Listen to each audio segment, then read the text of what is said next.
Hi everyone. So finally थोड़ा सा अब आपको लग रहा होगा कि यार जान में जान आई है। एग्जाम्स फाइनली हमारे खत्म हो गए ह्यूमैनिटी स्ट्रीम के। बट आई नो थोड़े से बच्चे हैं जिनका साइकोलॉजी का एग्जाम जो है रहता है, वो थोड़े ही बच्चे हैं। मोस्टली आप सभी का जो हिस्ट्री एक पेपर रहता था वो जो है कंप्लीट हो गया है। एंड आई नो आज जो है फाइनली आप सोच रहे होगे कि इतनी लंबी जंग पर हम जो गए हुए थे, फाइनली आज जो है आपको थोड़ी सी चैन की सांस आएगी, है ना। तो देखो एक मुश्किल जंग तो आपने निकाल ली है, बट अभी भी जो है जंग खत्म नहीं हुई है। अभी भी एक बहुत बड़ा बैटलफील्ड आपके लिए रेडी है। बिकॉज एग्जाम्स खत्म हो गए ट्वेल्थ के, आगे अब क्या करना है। बिकॉज देखो ट्वेल्थ के एग्जाम्स खत्म हो गए, बट अब आगे आपको अगर करियर में कुछ बनना है तो आपको आगे एक अच्छा कॉलेज, एक अच्छा यूनिवर्सिटी चाहिए। तो आई एम अज्यूमिंग कि बहुत सारे बच्चों ने यहाँ पे सीयूईटी का एग्जाम भरा होगा।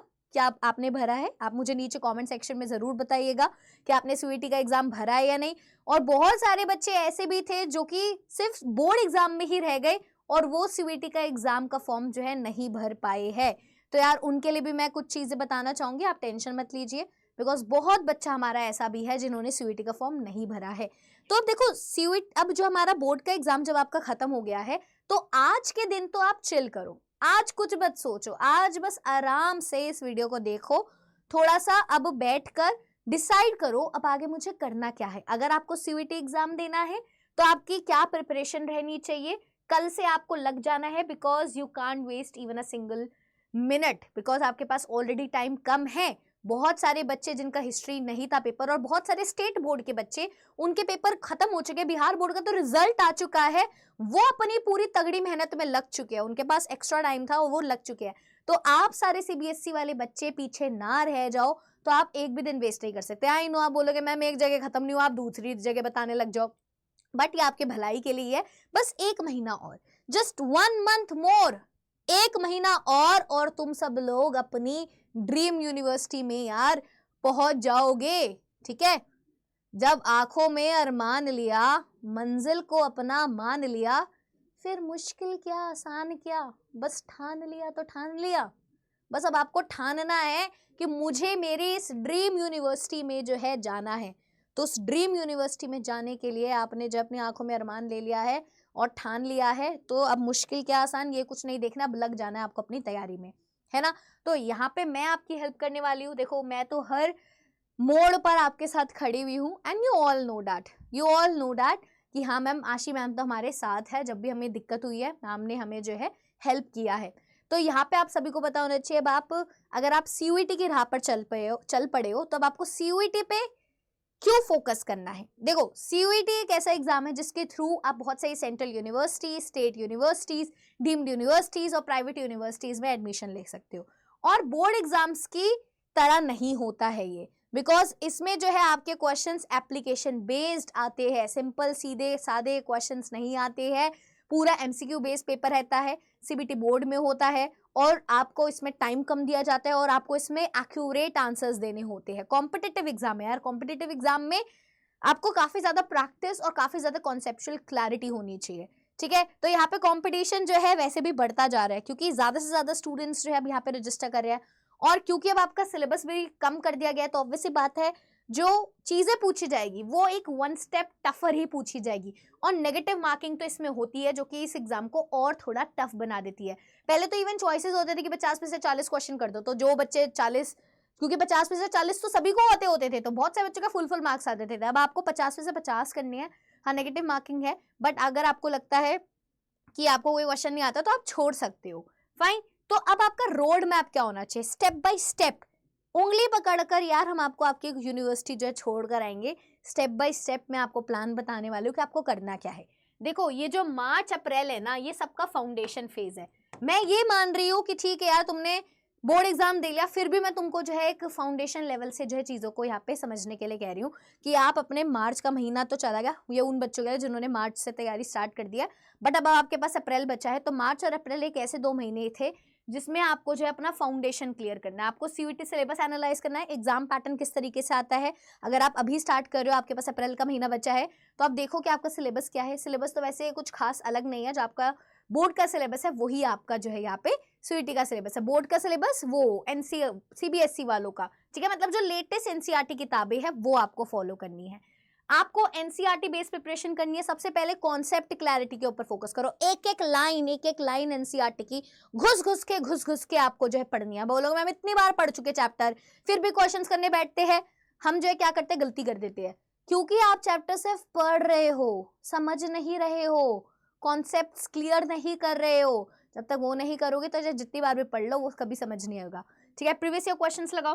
प्रीवियस ईयर क्वेश्चंस की क्लासेस मैं इतनी सारी ले चुकी हूँ ज्योग्राफी की, सीयूईटी अड्डा चैनल पे जाके देखोगे तो आपको दिखाई दे जाएगी। ठीक है, अप्रैल में आपको इतनी सारी चीजें करनी है, और वहीं पे जैसी अप्रैल एंड और मई स्टार्ट हो जाएगा, है ना, तो मई में आपको जो है लगाना है अपना प्रैक्टिस फेज। प्रैक्टिस फेज आपको यहाँ पे स्टार्ट कर देना है। मई में एग्जाम हो जाएंगे, जून की तो जरूरत ही है। मई से जून मतलब मई का जितना भी महीना बचा है जब आपका एग्जाम हो, क्योंकि अलग अलग डेट्स पे एग्जाम होते हैं, सो मई जून यहाँ पे, इसलिए पूरा मई से जून तक जितना भी टाइम स्पेन है आपका, जब भी एग्जाम होगा तो आपको उसमें ज्यादा से ज्यादा फिर प्रैक्टिस। फिर आप मई जैसे ही स्टार्ट हो जाएगा आपको फिर कुछ नहीं करना है। फिर आप ये मत सोचना कि अब एनसीईआरटी उठाता हूँ अब पढ़ता हूँ एक एक लाइन, नहीं, फिर वो सिर्फ आपका जो है प्रैक्टिस फेज रहेगा। उसमें आप मॉक टेस्ट लगाना स्टार्ट करोगे, टाइम बाउंड प्रैक्टिस करोगे कि हाँ मेरे को 1 घंटा मिलेगा एग्जाम में, मैं उस 1 घंटे में किस तरीके से पेपर अटेम्प्ट करूंगा। मॉक टेस्ट आप दोगे, अपने वीक एरियाज देखोगे और उसके ऊपर काम करोगे। फिर आप हर चीज के ऊपर काम नहीं करोगे, सिर्फ अपने वीक एरियाज के ऊपर काम करोगे। और आपको जैसे ज्योग्राफी में है बहुत सारी शॉर्ट ट्रिक्स है, बहुत सारी जो है ऐसी चीजें है, एलिमिनेशन मेथड है, जो कि आप जब पढ़ोगे तब आपको समझ आएगा। बहुत सारी शॉर्ट ट्रिक्स है मिनरल्स एंड एनर्जी रिसोर्सेज में, है ना, और भी बहुत सारे चैप्टर्स है जहाँ पे आप अटकते हो, जहाँ पे आपको आइडेंटिफाई करने में दिक्कत आती है, तो आप वो शॉर्ट ट्रिक सीखो। अब आपके पास वो वाला टाइम आ जाता है कि मेरा एग्जाम जो है कम टाइम में, क्योंकि आपके पास सिर्फ 1 आवर और 50 क्वेश्चन है, सो 1 आवर में 50 क्वेश्चन आपको करने हैं। सो हमारे चलो थियोरिटिकल सब्जेक्ट में फिर भी थोड़ा आसान रहता है, प्रैक्टिकल में थोड़ा सा मुश्किल हो जाता है, बट फिर भी बहुत सारे बच्चे थियोरिटिकल में भी नहीं कर पाते बिकॉज उनको रिकॉल नहीं हो पाता क्योंकि पढ़ाई कम है। तो आपको यार फिर मई जून में आपको जो है प्रैक्टिस करनी है ज्यादा से ज्यादा। अगर आप ये step by step method use करोगे तो ट्रस्ट मी सीयूईटी का एग्जाम आपका एकदम बढ़िया जाने वाला है। अब रही बात जिन बच्चों ने सीयूईटी एग्जाम नहीं दिया है, तो बच्चे आप क्या कर सकते हो, बहुत सारी ऐसी यूनिवर्सिटीज है, ऐसे बहुत सारे कॉलेजेस है जो कि अपना खुद का जो है एग्जाम कंडक्ट कराते हैं, एंट्रेंस एग्जाम कंडक्ट कराते हैं। सो प्लीज आप उनको चेकआउट करो, हिताश मत हो कि मैम हमने जो है पेपर हमारा सीयूईटी का मिस हो गया। आप उन यूनिवर्सिटीज में आप अप्लाई कर सकते हो। ठीक है, बहुत सारे ऐसे ऑप्शंस है अभी भी जो कि आप कर सकते हो। ठीक है, तो आप उनको जो है चेकआउट कर सकते हो, कोई टेंशन नहीं लेनी है, this is not the end of life. Fine. वहीं पर अब जो बच्चे सीयूईटी की तैयारी खुद नहीं कर पाएंगे और उनको हेल्प चाहिए, सो कॉमन मिस्टेक्स बताने से पहले मैं आप सभी को बताना चाहूंगी कि हमारे पास 3 बैचेस है फॉर सीयूईटी। 1 इज प्रतिज्ञा, सेकंड इज प्रतिज्ञा plus and the third one is प्रतिज्ञा लाइट। प्रतिज्ञा प्लस और प्रतिज्ञा में डिफरेंस ये है कि इसमें जो है आपको विद बुक्स मिलती है, इसमें आपको बुक्स मिलती है, मॉक टेस्ट मिलता है, गाइडेंस मिलती है, सारी चीजें मिलती है। यहाँ पे आपको बुक्स नहीं मिलती है। प्रतिज्ञा लाइट में ये है कि सिर्फ इसमें लैंग्वेज और जीएटी नहीं मिलती है और सारे डोमेन मिलते हैं। प्रतिज्ञा प्लस तो ये है कि भैया ये तो सब कुछ है, इसमें लैंग्वेज भी है, जीएटी भी है, सारे डोमेन सब्जेक्ट्स है, तो दिस इज द प्रतिज्ञा प्लस। और आज जो है एक वैसे तो सेल हमारी कल खत्म होनी थी बट 1 दिन और जो है एक्सटेंड कर दी गई है, तो इन सभी उस पर डिस्काउंट भी चल रहा है। अगर आप इनको चेकआउट करना चाहते हो, लेना चाहते हो और अपनी तैयारी, क्योंकि 1 ही मंथ बचा है, 1 मंथ में आपको यह है कि सब कुछ पढ़ा दिया जाए और खुद की स्पीड आपको पता है कि थोड़ी सी स्लो होती है यार, कोई और सामने वाला गाइड करता रहता है, कॉन्टिन्यूसली हमें मिलता रहता है, दिन में आपकी पता नहीं 6-6 7-7 क्लासेस होगी, तो अगर आप इतना भी कर लेते हो तो कौन रोक सकता है आपको सीयूईटी एग्जाम में टॉप करने से, कोई भी नहीं रोक सकता। तो अगर आप इन बैचेस को लेना चाहते हो, so you can use this code ASHI40, इससे आपको जो है जितना भी डिस्काउंट चल रहा होगा वो मैक्सिमम डिस्काउंट आपको जो है इसमें मिल जाएगा। ठीक है, आपको मैं एक बार स्टोर पे भी दिखा दूंगी। उससे पहले कि मैं आपको स्टोर पे दिखाऊं, एक कुछ इंपॉर्टेंट सी मिस्टेक्स है जो मैं चाहती हूँ कि आप सीयूईटी एग्जाम में ना करें। आप जो है ना एनसीईआरटीज और पीवाईक्यूज को बिल्कुल मत इग्नोर करना। ये नहीं कि आप सिर्फ सप्लीमेंट्री बुक्स को लेकर बैठ गए, एनसीईआरटी खोली नहीं। एनसीईआरटी बहुत ज्यादा जरूरी है, एनसीईआरटी का एक एक पेज आपको नजरों के सामने से निकालना है। मॉक टेस्ट, बहुत से बच्चे होते हैं मॉक टेस्ट नहीं देते, बस ऐसे ही चल जाते पेपर देने। नहीं, जो इंसान मॉक टेस्ट देता है और जो इंसान नहीं देता उनमें बहुत ज्यादा स्कोर का डिफरेंस रहता है। आप सिर्फ एक सब्जेक्ट के ऊपर फोकस नहीं कर सकते कि भैया मैं इसमें अच्छा हूँ दूसरे में अच्छा नहीं हूँ तो एक ही का कर लेंगे, नहीं। आपका जो ओवरऑल स्कोर बनेगा ना, तो ओवरऑल स्कोर के लिए आपके लिए हर एक सब्जेक्ट इंपॉर्टेंट है, तो आप सिर्फ एक सब्जेक्ट के ऊपर रिलाई नहीं कर सकते। और मैंने बोला ना, time management is also very important. CBT mode में होता है, कंप्यूटर पे किस तरीके से फील आती है, जब आप मॉक टेस्ट दोगे तो आप खुद समझ पाओगे। तो टाइम मैनेज करो, जैसे जब आप मॉक टेस्ट दे रहे हो तभी आप अंदाजा रखो कि कितना टाइम मुझे लग रहा है, क्योंकि ये नहीं कि एग्जाम में जाके एक्सपेरिमेंट कर रहे हो टाइम के साथ, पहले से ही आपको सारी चीजें करनी है, ठीक है। वहीं पर इन बैचेस को मैं एक बार आपको दिखा देती हूँ कि आपको कहाँ पे जाके यहाँ पे देखना है। आप अड्डा 24/7 की वेबसाइट या फिर ऐप पे जा सकते हो। ऑल कोर्सेज में यहाँ पे आप जा सकते हो, यूजी एंड पीजी एंट्रेंस पे जा सकते हो, सीयूटी यूजी पे आप सभी को जाना है, ठीक है, ऐप पे भी आप जा सकते हो। सीयूटी क्रैश कोर्स पे आप जाएंगे, यहाँ पे आप सभी को हमारे सारे क्रैश कोर्स, प्रतिज्ञा नाम है क्रैश कोर्स का, आप प्रतिज्ञा आर्ट्स डोमेन, प्रतिज्ञा प्लस आपकी किताबें हैं, 1 वीक के विद इन आ जाती है ये किताबें, ठीक है। यहाँ पे आप प्रतिज्ञा प्लस वाला बैच देखते हो, तो ये अभी आपको कितने का पड़ेगा, अभी 3999 का दिखाई दे रहा है। यहाँ पे हम थोड़ा प्राइस यहाँ पे आपका कम करवा देते हैं, तो यहाँ पे आपको प्राइस कम के लिए आप यहाँ पे आशी 40 यूज करेंगे, आशी 40 आपका कितने का पड़ रहा है, 3839 का पड़ रहा है। और कम हो जाएगा जब आप ये कोड यूज करोगे और ऐप से लोगे, ऐप से 1% और हो जाएगा, तो ये आपको 3799 का आपको कुछ पड़ेगा, ठीक है। तो आप इसको चेकआउट कर सकते हो इस बैच को। और प्रतिज्ञा बैच और इसमें प्राइस में इतना कोई डिफरेंस नहीं है, 200-300 का फर्क है, और 200-300 के फर्क में आपको यहाँ पे किताबें भी मिलती है, तो मैं तो सबको यही वाला रिकमेंड करती हूँ। बट अगर आप सिर्फ डोमेन्स पढ़ना चाहते हो, जीएटी नहीं लिया है आपने और लैंग्वेज नहीं पढ़नी है, तो सिर्फ डोमेन वाला भी आपका यहाँ पे बैच है, दैट इज नॉर्मल, यहाँ पे आप देख सकते हो डोमेन ओनली नाम यहाँ पे लिखा हुआ है, ये आपको थोड़ा और सस्ता पड़ जाएगा, ये आपको 2999 का पड़ रहा है। यहाँ पे भी अगर आप कोड लगाते हो आशी 40 यहाँ पे आपको ये कितने का पड़ा है, 2879 का आपका ये पड़ जाएगा, ठीक है, 2879 का फर्दर 2799 का, क्योंकि 1% और जब आप ऐप से लोगे तो 2799 का ये आपको बैच जो है पड़ जाएगा।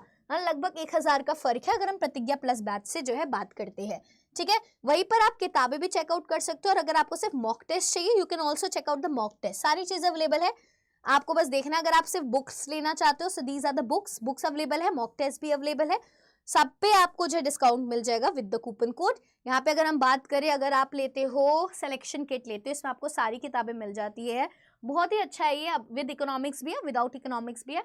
विद इकोनॉमिक्स वाला मैं एक बार दिखा देती हूँ, ये आपको कितने का पड़ेगा, इसमें बहुत सारी किताबें आ जाएंगी आपकी, 14 किताबें यहाँ पे आपकी आएगी, only in how much rupees, let me just show you, ये आपको पड़ जाएगा 1679 और आप मान लो 1599 का पड़ जाएगा जब आप इसको कोड लगा लोगे और जो है 1% कूपन कोड लगा लो, तो इतने पैसे में आपके 14 किताबें आ जाएगी 1 वीक के विद इन, ठीक है। तो आप जो है इनमें से कोई भी चीज चेकआउट कर सकते हो और अपनी सीयूईटी एग्जाम की तैयारी को एकदम बढ़िया बना सकते हो, बिकॉज देखो टाइम कम है, you only have hardly 1 month, आज 1 तारीख हो ही गई है, अब बस ये महीना स्टार्ट हो ही गया और ये महीना वैसे ही 30 दिन का है ना, तो सिर्फ 29 डेज यू हैव लेफ्ट, सो अब नहीं तो कब करोगे। वहीं पर अगर आपको कोई कंफ्यूजन आती है, you have any doubt regarding any batch or you have any other query, so you can also mail me. My mail id is ashi.sharma@adda247@adda247.com, ठीक है जी। यहाँ तक की सारी चीजें क्लियर हो गई। आप मुझे नीचे कमेंट सेक्शन में बता सकते हो अगर आपको कोई और डाउट है, तब हम मिलेंगे अपने नेक्स्ट वीडियो में। Till then all of you take care, bye bye.